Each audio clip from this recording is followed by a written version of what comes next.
Tara na at ating bisitahin ang manukan dito sa Lola's Healthy Farm.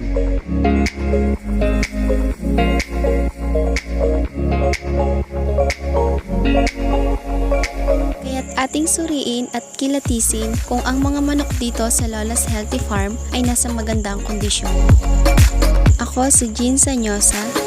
Ako si Julian Sarigumba. Hi, I'm Bon Jeric Bracamonte.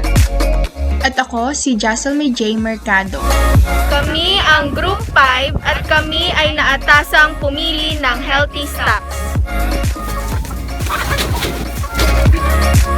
Itong mga manok na ito ay malusog dahil sila ay aktibo.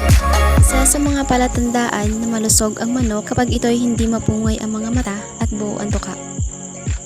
Isa din sa mga indikasyon na ang manok ay nasa magandang kondisyon kapag ang pakpak at balahibo nito ay hindi naglalagas.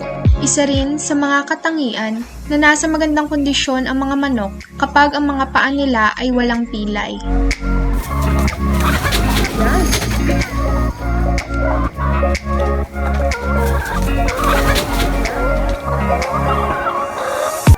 Aming nasaksihan at nasuri na ang mga manok dito sa Lola's Healthy Farm ay nasa magandang kondisyon. Kaya, lagi niyong tandaan Sa pagpili ng manok, Dapat ang manok ay laging nasa magandang kondisyon.